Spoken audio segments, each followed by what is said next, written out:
playing, his numbers have increased. So when it gets on the line, Kenny Anderson stands up to play. Dennis Scott has had a huge game today for Georgia Tech with 38 points. Brian Oliver fouled as he took it to the hoop, and he'll go to the line. That's one way to get a score like Oliver, if you will, off the snide. He's really struggled with his offense, and Clemens told him, all right, what you need to do, Brian, is you get a chance, take the ball to the foul line if you have to. Foul number 2 on Shikenjansky. And Oliver is 5 of 8 from the line today, 6 out of 9 now. Coffey and Newbern, 4 fouls apiece for Minnesota, 4 for McNeil of Georgia Tech. And Georgia Tech takes the lead. 84-83 as we approach 3:45 to play for the game. Carl Brown is like your worst nightmare on defense. He's all over. There's a steal by Scott. And throws it up, and Burton dives and fouls him. And let's check Dennis Scott to see if he's okay. He looks to be.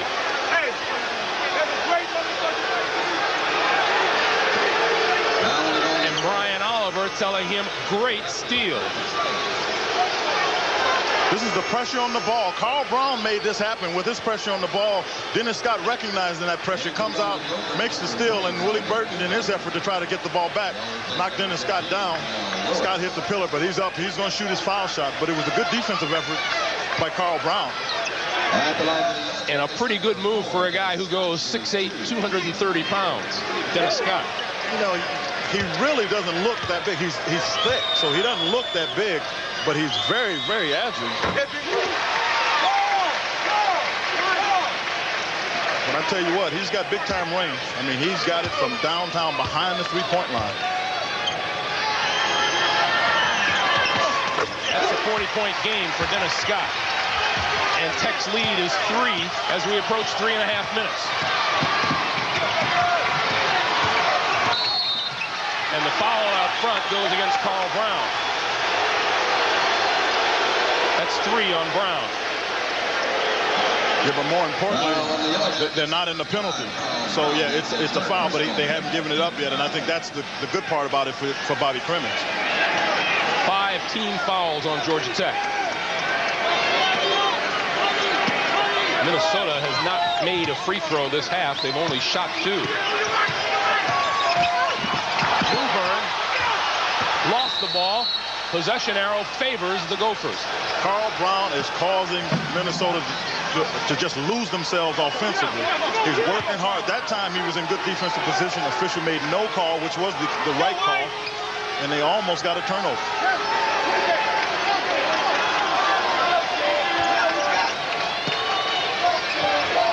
Bond has it tapped out of bounds, and it belongs to Minnesota.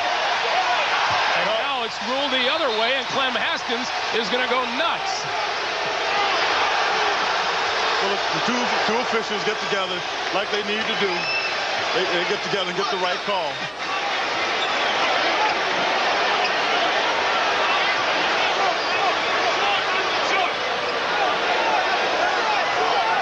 Clem was about to have a gem. Here's Lynch. Puts it up and fouls. So Lynch will go to the line. Kenny Anderson, the guilty party. And Bobby Crimmins says, yeah, he traveled. Well, Bobby's trying to, like a coach, trying to get everything he can out of it. Anderson, that's his first personal 6 on 8. At the line for the Golden Gophers, number 3, Kevin Lynch, shooting 2. Lynch with 10 points today and 2 out of 4 from the line. Richard Coffey back into the lineup. Yeah, it's the time of the game. You get your players on the court now, and Coffey's been rebounding. You've got to get him out there. It's time for Lynch to step forward as well. 86-84. And Clem doing a little cheerleading. Well, he wants this team to take on pretty much his personality. Clem is a very intense person, and Lynch is one of the guys who used to get on for not showing some intensity. Lynch chases it down, but then the throwaway. And Scott picks it off.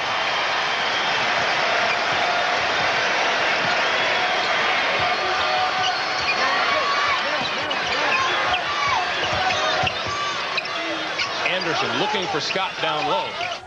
And Bond all over him. Anderson for three. Got to get out there. Everybody became so concerned about Scott. They left Kenny Anderson open. 28 for Anderson. 5-point lead for Georgia Tech with 2:45 to play. And a timeout for Minnesota.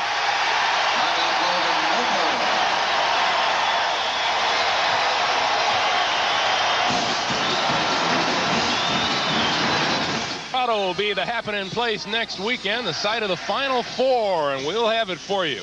McNichols Arena in Denver is where the winner of this game will move along to, and kind of think they know it. Carolyn Cremens, Bobby Cremens' wife in the yellow jacket, and Yvette Haskins, Clem Haskins' wife, the vested interest in this game. Georgia Tech with its largest lead of the day. 5 points, 2:40 to play in the game. They've gotten a lot of their lead has come from this. Carl Brown has just put so much defensive pressure on Minnesota that they are just out of rhythm on the offensive end. Burton, a long three-pointer. And Bond has the ball back, lost it. Burton regains. But again, they're not in a rhythm.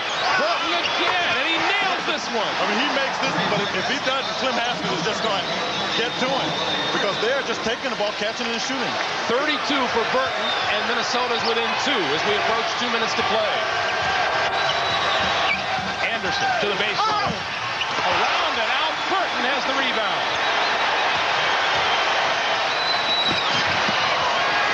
Lynch thought about taking it in, and he'll bring it back out.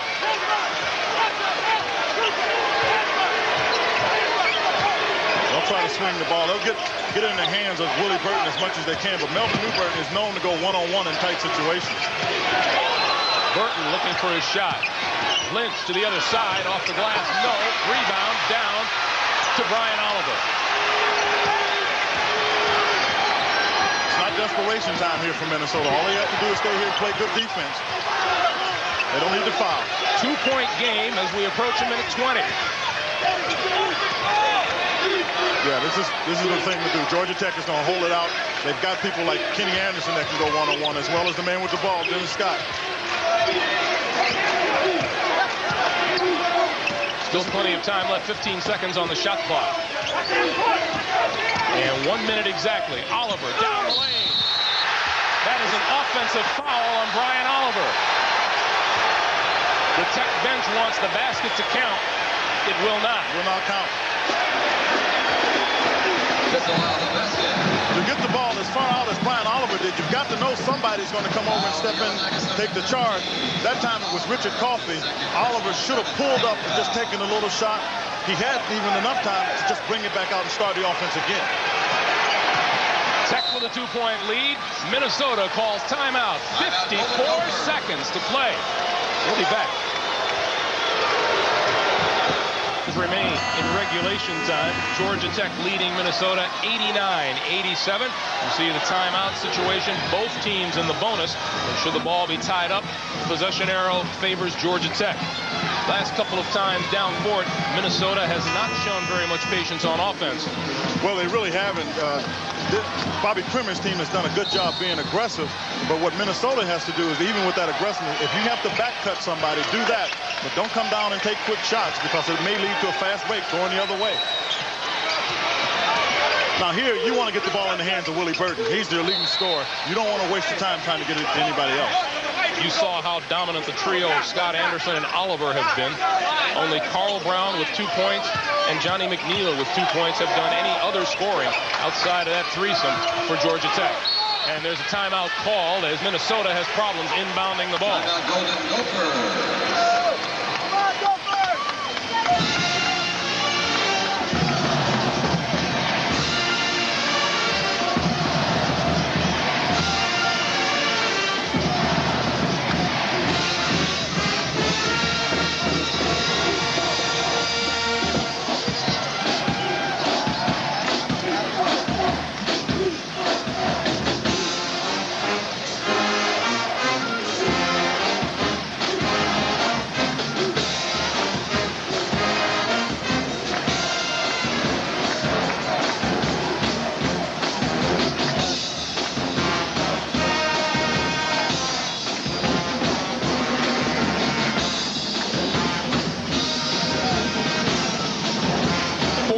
seconds remain here in the Superdome in New Orleans. Southeast Regional Championship game, and it's been a dandy from the opening taps. Georgia Tech leading Minnesota 89-87. Greg Gumbel along with Quinn Buckner. We've seen some outstanding performances today. Willie Burton for Minnesota. Dennis Scott, a big scoring game still. Kenny Anderson, the freshman for Georgia Tech, showing that he is going to be a big-time player for a long time. Well, I think that is definitely the case that Kenny Anderson played well, but Brian Oliver struggling, still able to get into the scoring. But what we saw was, as a rule, Kenny Anderson had the tempo pretty much where he likes to have it. He moved it up when he felt the team was running. They were turning the ball over. He wisely started bringing it back out. Then Dennis Scott got hot. And once you got a player like Scott getting hot, Anderson handling the ball, that gives Georgia Tech a great duo, as well as Oliver getting hot on his side. I recall seeing one national publication prior to the tournament that said Kenny Anderson is too young to have very much impact. Well, clearly that's not the case. He reminds me of, when I said Nate Archibald, he reminds me of Nate at about 24, 25 years old. This young man, obviously only 19 years old, got great savvy. Newburn. The shot clock for Minnesota is at 25. Kevin Lynch to the baseline and is fouled. Oliver, chasing him all the way around to pick, fouled him and will send Lynch to the line to shoot two. What Lynch had been having is that for a while Kenny Anderson had been guarding him. By the time he got over there, Brian Oliver got there. But Lynch has become a competitor. He is the one player that when you talk to the coaching staff prior to the game, that they felt had to have a big game for Minnesota to win it. You saw the numbers there. Should Georgia Tech win this game, they may feel they won it at the line. Lynch is a 78% free throw shooter. He is 3 out of 7 today.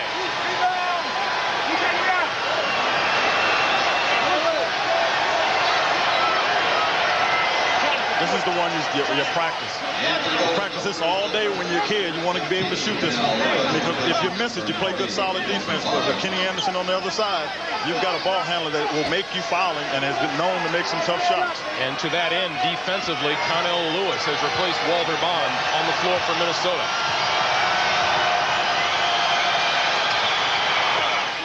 One-point game.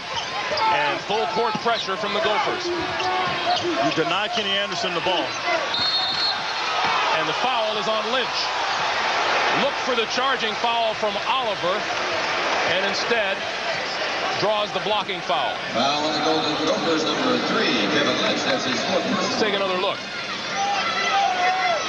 At the line for the You get yourself in trouble anytime you get in the corner and there's a trap. Now, the official felt there was some contact made, and Kevin Lynch must have initiated that contact for him to make that call. He was reaching for the ball with the right hand, and here is Brian Oliver, 7 of 10 from the line today, and 17 points.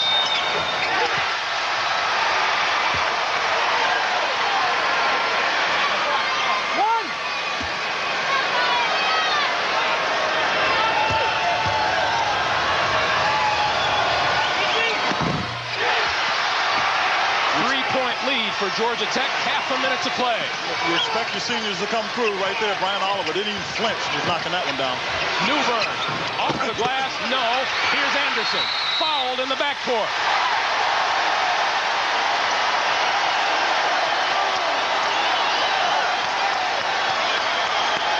Foul on the Golden Gophers, number 40, Walter Bond. That's his third personal. Well, if you're wondering why Clem Haskins didn't take a timeout, first of all, he doesn't have many to spare. He wanted to keep it. The other thing is you like to push the ball up so the defense doesn't get set. With a player like Melvin Newburn, he's got the capabilities of getting in there, making the same shot. He obviously missed it, but that's why the timeout was not taken.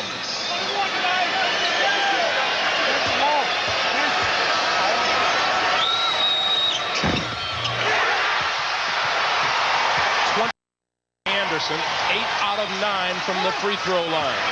And one of the times you can think, well, this is a freshman. I'll put him on the line anytime if you're about to print him. 30, 93-88. Bond, Lynch, cross court, and Burton looks for the three. And got it. A timeout for Minnesota. Minnesota within 2, 7 seconds to play.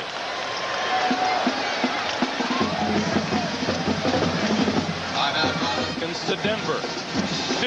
93-91, Georgia Tech in the lead. Minnesota out of timeouts. Georgia Tech has the basketball and the possession arrow in its favor. Clem Haskins will want his players to commit a foul here. They will try to keep the ball from Kenny Anderson. I'd funnel the ball to Carl Brown. He's not a good foul shooter, and what they've done is Georgia Tech ran him out. Anderson with the ball and the foul by Connell Lewis. And 1 second runs off the clock. Bobby Krim is looking for everything he can get, trying to get an intentional foul. Now the Gophers, number 15, Connell Lewis. That's his second personal. Anderson, a 73% free throw shooter.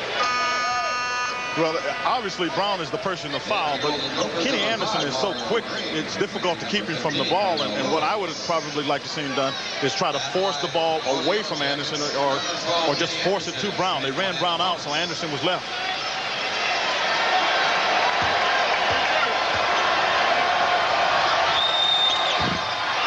Missed it. No timeouts remaining. They need at least a 2 to tie. Kevin Lynch out of the corner. Georgia Tech on the way to Denver.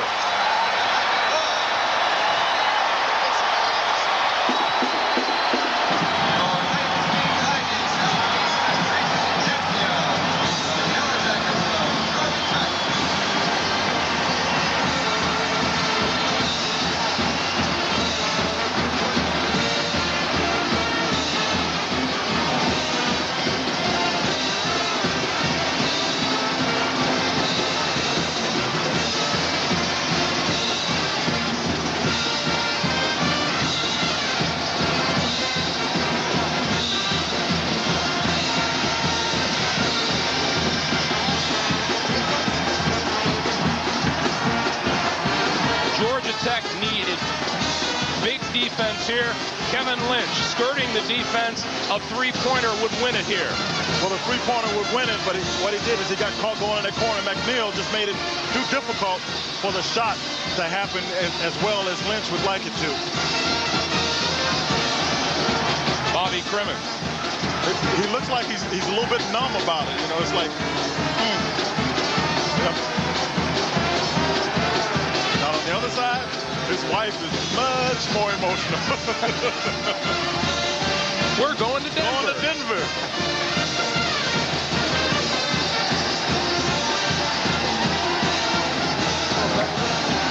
You could say they're happy campers. Dennis Scott just 18 points in 45 minutes Friday night. Comes up with 40 today as Georgia Tech advances to the Final Four.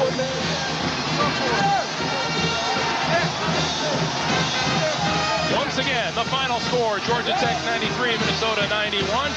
And Georgia Tech on the way to Denver. Coming up next, Loyola, Marymount, and UNLV. Our Chevrolet most valuable players, Willie Burton of Minnesota, Dennis Scott of Georgia Tech. So for Quinn Buckner, I'm Greg Gumbel saying so long from the Southeast Regional in New Orleans. You've been watching CBS Sports coverage of the NCAA Championship. Back to Jim Nantz in New York. All right, Greg, so we've got a double ACC appearance out in Denver. Duke joins Georgia Tech. Mike, you said it'd be the Yellow Jackets by a whisker. That was a close shave. It was, and they needed everything they got out of Dennis Scott. 4 for 5 threes, second half, 2 big steals, lethal weapon 3. 89 of 93 points today.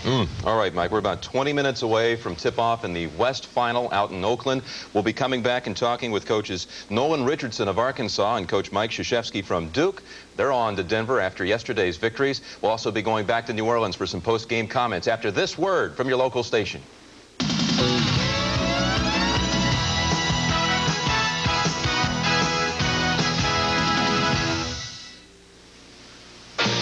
In 13 cities and 10 countries across the Pacific, they're playing our song.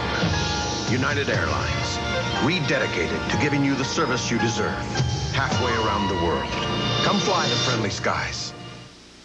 Every normal family has to have a normal pet. Oh, look, a timber wolf. Give it a normal name. Cujo has a nice range. Normal life. Then, meet a private eye with a PhD in TLC. Is that the non-stick kind? Than anybody in the United States. Butler. It's that karate scream. Got Butler. Scurry uses it as well.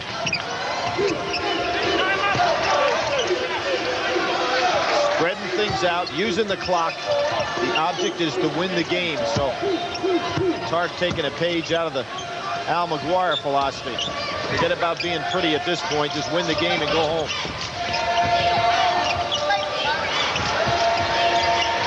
That's 3 an air ball. That was a lack of concentration.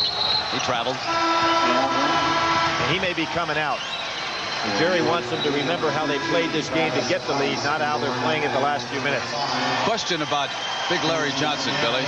Do you think he eats plenty of broccoli? I gave you that one the other night. I don't know, but whatever it is, he's a strong young fella. You were talking about his boxing career, seeing if we could get some films on him when he was a youngster. I want to see some of the other guys. James Jones, 34. Bison Cianovich check into the game.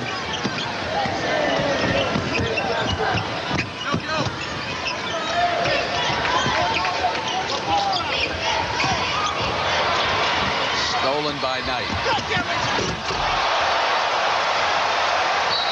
Brent, in the first meeting between these two teams, this tell you how things have changed.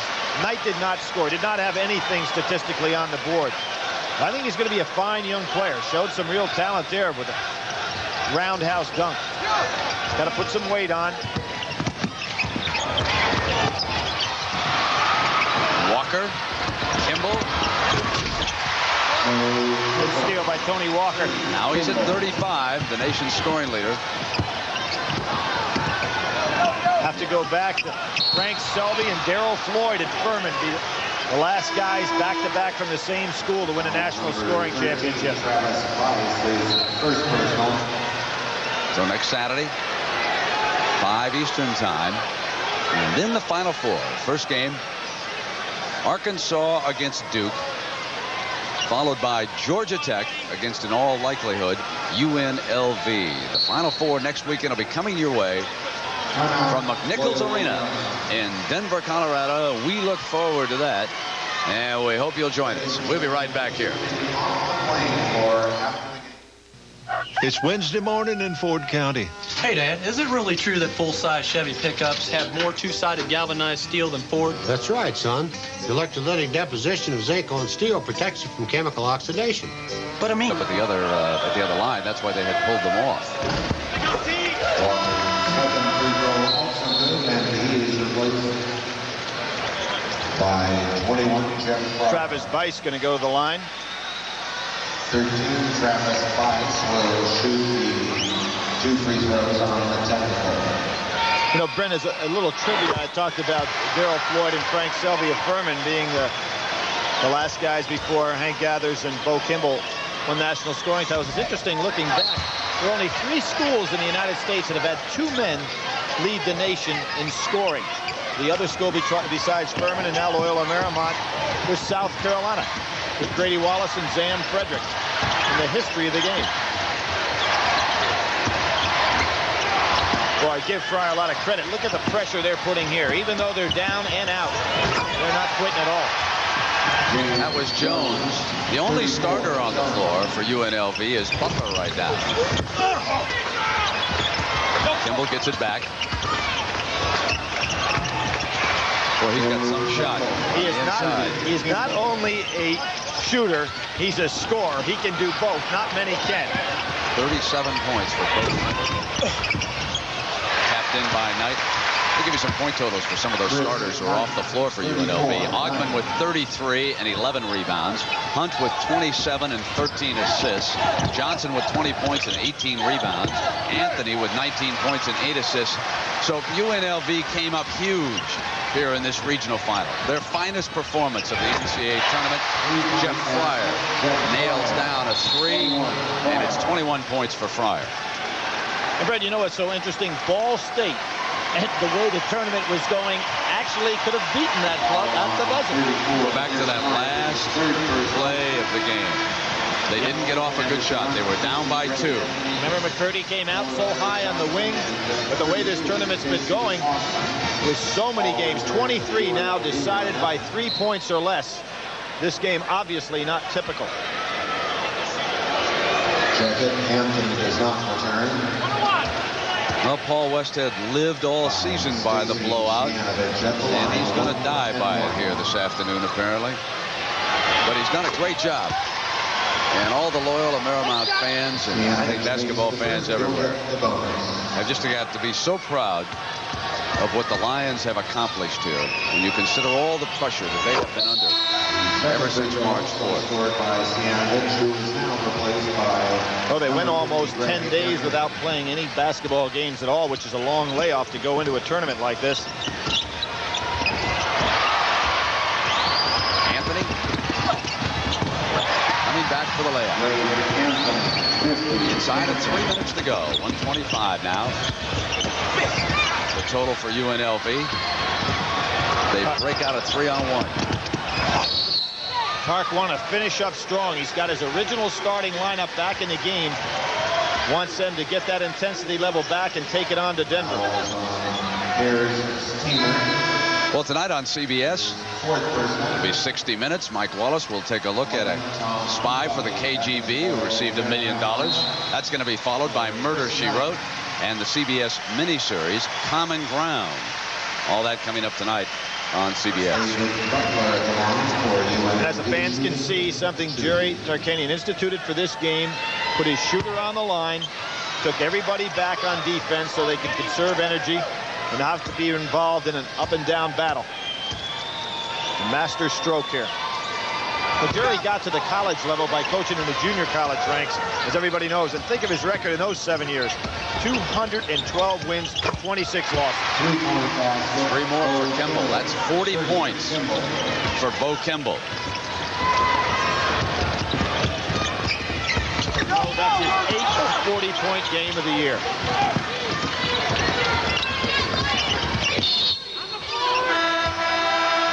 Foul against UNLV here with 2:19 to go. 125-96, and Scott checking back into the game. Brent, you documented it so well the other day, but it's not that Bo hasn't been without adversity in his collegiate career with the 2 severe leg injuries that he had. Another thing about Bo Kimball is how he got his nickname. David Butler, who fouled out after scoring 9 points, goes over to a nice ovation. A lot of Rebel fans here in Oakland. In fact, there were not enough available tickets for all the folks who wanted them, and I imagine we'll have the same crush in Denver for followers of all 4 schools. So here's Bo Kimball, nicknamed after Bo Diddley by his grandmother, who said that as a youngster, Bo got on your nerves, just like Diddley did if you don't like rock and roll. If you were a defender and he lit you up for 40 or 50, he'd get on your nerves a little bit too.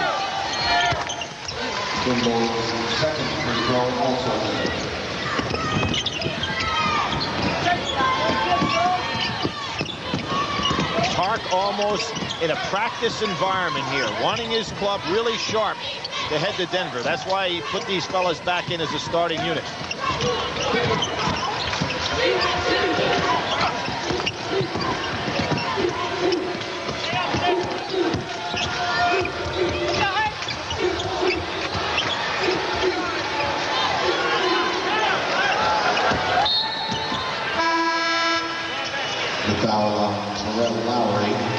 He is now satisfied that they ended this game the way he wants their mental edge, and he's going to take out the unit in its entirety.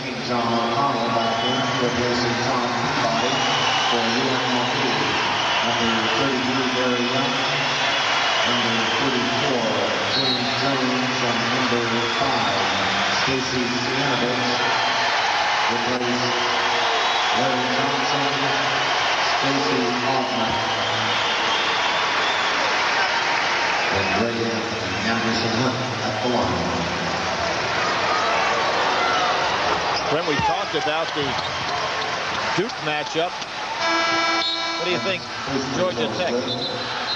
I think it's going to be a classic. I can't wait to see Kenny Anderson come up against this UNLV defense, and Dennis Scott out on the wings. He's had such a remarkable year. Stacey Ogman undoubtedly will be assigned to him. Anderson will come down against Anthony. I think it's going to be some of the great matchups that we have seen, Billy, this year. And I think on the inside will be the big question for the Ramblin' Wreck. Lead now to Hunt.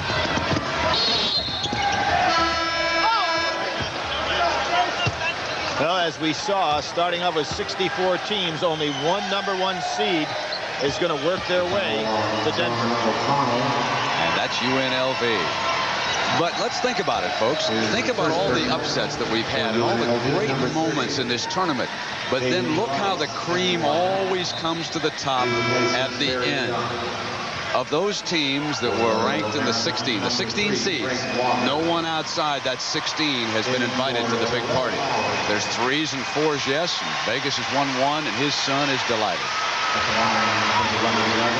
Well, I think that Danny, who really is a good student of the game as well in that family, and still the leading assist man in the history of UNLV basketball, expected a much tougher contest here today. The kids from Ball State have got to be saying to themselves, it could have been us. And, you know, I think everybody underrated that team even now in the way they played here. Well, one of the things that they had that nobody else had that faced Vegas so far were 2 interior players that could put the hurt on Larry Johnson and David Butler. Hunt with 30 points and 13 assists. But, Brent, you know what they also had in that game? A UNLV team that was a little shy from the perimeter. They were not that today. Out of bounds.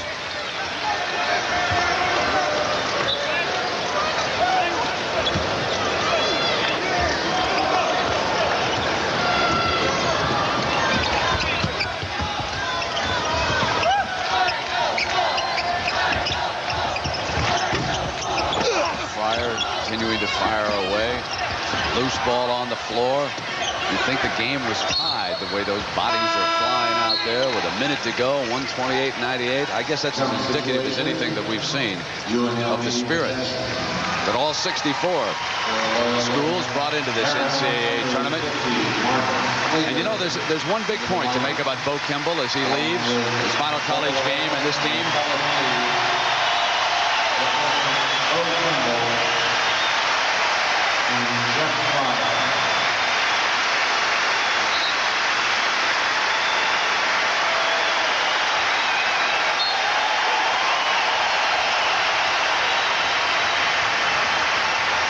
Point is that not all your dreams come true, but you never quit pursuing them. And these youngsters from this school have really got something to be proud of, as do the Vegas players who are going to the Final Four. We'll bring down the final seconds. And the Runnin' Rebs will head to the Final Four for the 3rd time. And there's a couple of the reasons why. Messrs. Johnson and Ogman.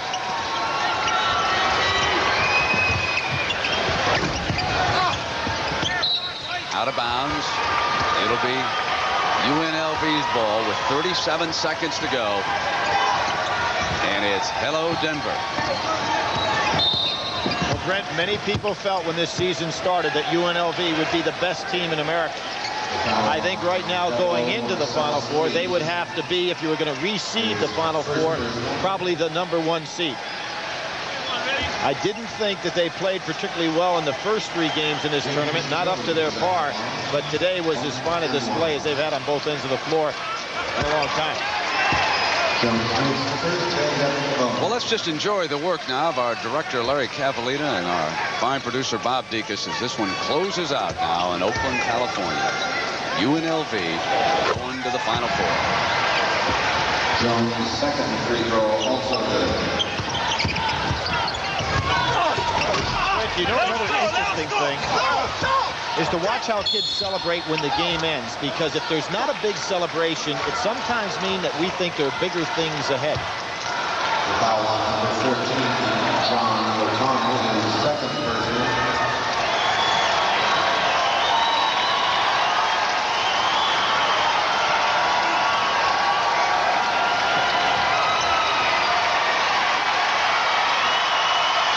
So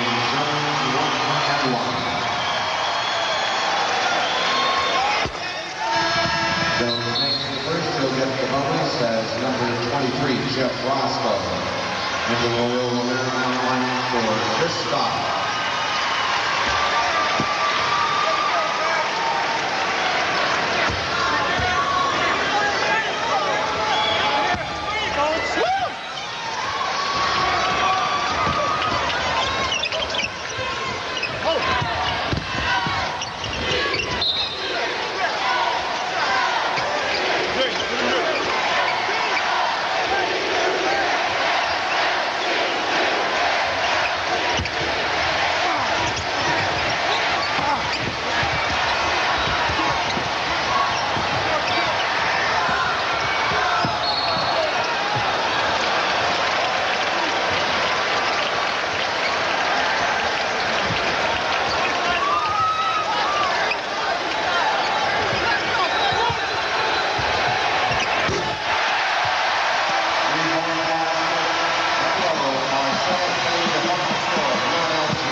UNLV will take on Georgia Tech in the second of the Final Four games next Saturday.